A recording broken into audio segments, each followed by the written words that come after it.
गुरु प्यारी साथ संगत बड़े प्यार से कहना धन निरंकार जी। आशा करते हैं आप सभी अच्छे से होंगे। और आज का टॉपिक है सोचने की बात। परमात्मा की बनाई हुई दुनिया में हर चीज़ पूरी है, किसी पर भी चीज़ में जरा सी भी कोई कमी नहीं है। ये 5 तत्व का शरीर ही देख ले, इसमें कितने जोड़ हैं। ये शरीर परिपूर्ण है। गुरुवाणी के अनुसार पूरे का किया सब कुछ पूरा, गतिविधि कुछ नहीं।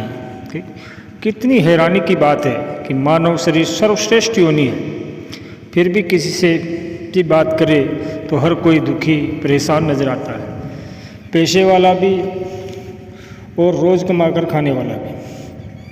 संतों ने फैसला किया है कि सुख नहीं बहुत धनी घाटे, सुख नहीं पेखे नीरति नाटे, सुख नाही बहु देश कमाए, सर्व सुखा हरि हरि गुण गाए। एक प्रभु ईश्वर निराकार के ध्यान, सुमरन और जानकारी करके भक्ति करने में सुख है।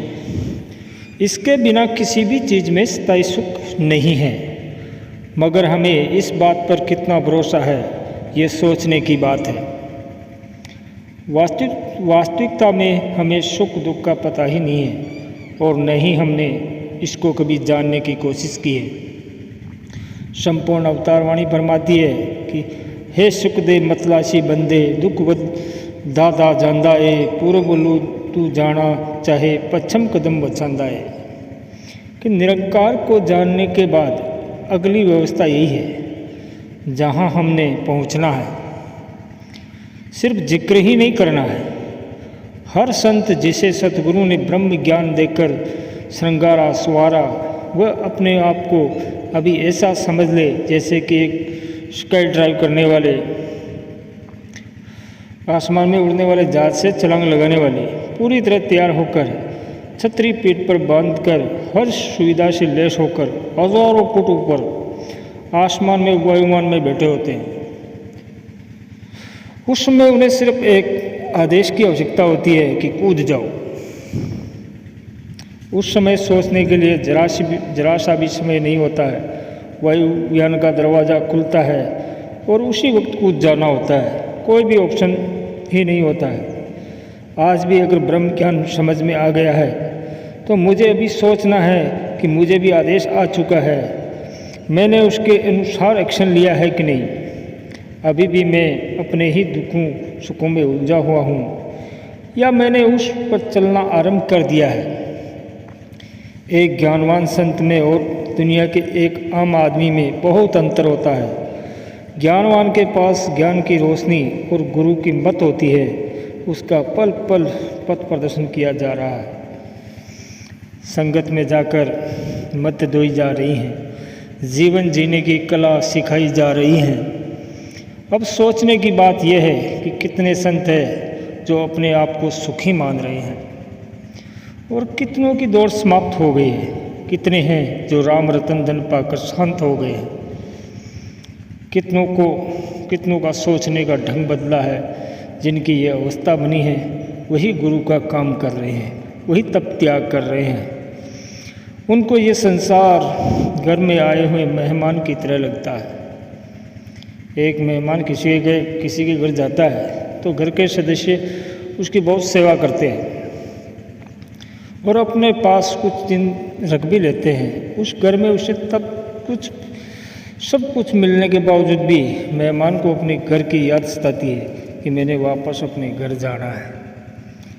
उसे अपना घर परिवार नहीं भूलता है। ठीक इसी तरह कि हमें भी याद रहे कि कहनु गापल हो के सुते, अखा मिट्टी है इंसान, जाग के अपना कम मुका ले, जिसले आया विच जहान। ये संसार बहुत ही स्वाद वाला है, मीठा लगता है, यहाँ चित्त लगा रहना चाहता है, जबकि ये चित्त कहीं और लगना चाहिए। मोड़ के मन्नू दुनिया वल्लू, चित्त गुरु दी चरणी ला। कि ये ज्ञानवान संत की अवस्था ये होनी चाहिए, उसे कोई फिक्र ना हो।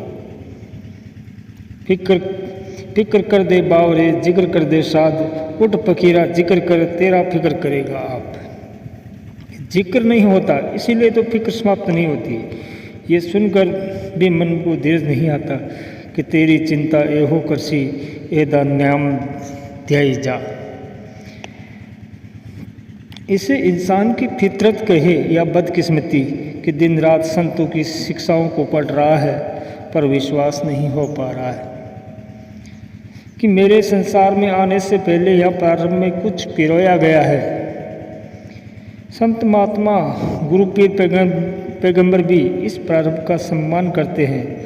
बाबा हरदेव सिंह जी महाराज का शरीर करके हमारे बीच से चले जाना भी इसी का हिस्सा है। जिसको मन मानने को तैयार नहीं है, गुरु ने अपना ज्ञान देकर राजा बनाया था। कर राजा सारी दुनिया दा ए राज जो एना जान ले, दुख दलिंदर नेड़ ना आवन जे सतगुरु पहचान ले। पर क्या हम राजा बन सके? गुरु के 36 साल के गुरु गद्दी पर विराजमान सफर में हम गुरु के पास सांसारिक मुश्किलों का हल ही ढूंढते रहे। कभी भूल कर भी विश्वास, भक्ति, श्रद्धा, ध्यान और सेवा का वर मांगने का सपना भी नहीं आया। आज भी जाने या अनजाने में आंखें वही सूरत ढूंढती है, वही छवि दिलो दिमाग में बसी हुई है। पर अभी भी वक्त है, वक्त के ज्ञान के मर्म को दिल से समझने का और निरंकार में चित्त लगाने का। निरंकार ही गुरु और गुरु ही निरंकार है, रब है, शरीर का माध्यम है। यह बात आज तक सुनते आए हैं, पर अब प्राथमिक तौर पर मानने का समय आ गया है। जब से इस शरीर की आंखें खुली हैं, इसको सब कुछ साकार में मिला है। साकार में माता पिता की गोद, दूध, घर और परिवार मिला। ब्रह्म ज्ञान लेने तक जो भी मिला आकार में मिला। पहली बार गुरु मिला, गुरु से जो ब्रह्म ज्ञान मिला, यह ज्ञान ही ऐसा मिला जो आकार में नहीं है। आँखों को आदत है आकार की, पर ज्ञान निराकार का। निराकार आकार में नहीं है। इसे समझने के लिए शरीर की आँखों के साथ साथ समझ की आँखों की जरूरत है, विवेक की आँखों की जरूरत है। इसलिए इसको इंद्रियों की पहुँच से परे बताया है। ये इतनी जल्दी ध्यान से निकल जाता है कि पता ही नहीं चलता। इसलिए इसको हर श्वास के साथ चेते रखने का अभ्यास करने की ज़रूरत है।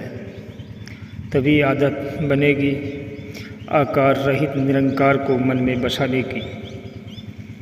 हम खुद सोच सकते हैं कि 24 घंटों में से अगर सोने का समय निकाल भी दिया जाए, तब भी हम कितना समय निरंकार को याद में रखकर जीते हैं। उत्तर मिल जाएगा कि सड़क पर बस दिख रही है, संसार की हर वस्तु दिख रही है, सब कुछ दिख रहा है, पर आँखों के आगे इतना करीब ये निरंकार नहीं दिख रहा है। सूरत में, ध्यान में निरंकार नहीं है, निरंकार गैर हाजिर नहीं है, सूरत और ध्यान में गैर हाजिर है। समझ और विवेक की आँख नहीं देख रही है, शारीरिक आँखें तो देख रही हैं। ज्ञान और समझ की आँख जो गुरु ने बख्शी थी, उसे छोड़कर मैं सारी दुनिया देख रहा हूँ। तभी तो मेरी सांसारिक अवस्था मजबूत और गुरमत वाली अवस्था कमज़ोर होती जा रही है। अवतारवाणी में लिखा है कि आँखों को बंद न होने दे, निरंकार में ध्यान का अभ्यास चलता रहे, ताकि मेरा ध्यान निरंकार में स्थिर हो जाए। संसार की हर वस्तु भोग वस्तु है, और ये वस्तुएं शरीर की, ज्ञान और कर्म इंद्रियों के साथ जुड़ी हुई हैं। इसके विपरीत निरंकार एक ऐसी सत्ता है जो कि स्पर्श रहित है। माया का कोई भी गुण निरंकार में नहीं है। बिना सुमिरन के निरंकार में चित्त नहीं लग सकता, और सुमिरन में निरंकार को बिठाए बगैर संसार से ध्यान परे नहीं जाता, या यूँ कहे कि संसार ही ध्यान में बसा रहता है। निरंकार को ध्यान में बसाए बगैर अगर कोई कहे कि मैं आंधी के झोंकों के अंदर दीपक जला सकता हूँ और उसे जलता हुआ रख सकता हूँ, तो इस पर तो यकीन किया जा सकता है, लेकिन बिना निरंकार से जुड़े भक्ति का एहसास कभी भी पैदा नहीं हो सकता है। इसलिए निंदा वेश से बचना जरूरी है, और उस हर चीज़ से बचना जो मेरे अंदर का आनंद खराब कर देती है। जैसे एक कंडेंसर को चार्ज करके उसकी दोनों तारों को जोड़कर टेस्ट किया जाता है कि ये ठीक है कि नहीं। जब एक पटाख की आवाज़ आती है तो उसका करंट तुरंत खत्म हो जाता है। और ठीक इसी प्रकार हमारा सेवा सुमरन सत्संग से मिला आनंद निंदा करने से फौरन समाप्त हो जाता है। फिर जब ज्ञान की आंख से देखा जाता है तो लगता है कि मैं तो बंधी हुई बेड़ी का ही चप्पू मार रहा हूँ। आइए सतगुरु से मिलकर अरदास करें कि दातार हमें सुमरन की दात बख्शो। सपने में भी निंदा न हो संतों की, सिपते ही गाता रहूं। कभी भी कोई ऐसा बोल न बोलूं जो दूसरे को भाता न हो। अभी भी समय है संभलने का, सदगर्म करने का, चलने का शुरू हो जाए। और ध्यान रहे कि किसी रिश्ते में, रिश्तेदारी में, आस पड़ोस में किसी से भी एक सिर के बाल जितना भी मनमुटाव ना रहे, उसे तुरंत ख़त्म कर दे। आज से ही बोलचाल शुरू कर दे। अगर ऐसा कर दिया तो समझो उस कर्म करने में हम शामिल हो गए जो गुरु ने प्रकट होकर पहली बार हमें समझाया था कि उस कर्म करने के लिए कि आप मेरे साथ कसम खाए कि हम सभी कंधे से कंधा मिलाकर मिलजुल कर प्यार से, सहयोग से मिशन को आगे बढ़ाएंगे। ये कर्म हर निरंकारी संत को करना पड़ेगा। आज इस वचन के ऊपर चलने की हम सबको ही बहुत ज़रूरत है। दातार मेहर करे हम सभी ऐसा कर पाए। साथ संगत जी, प्यार से कहना जी, धन्य निरंकार जी।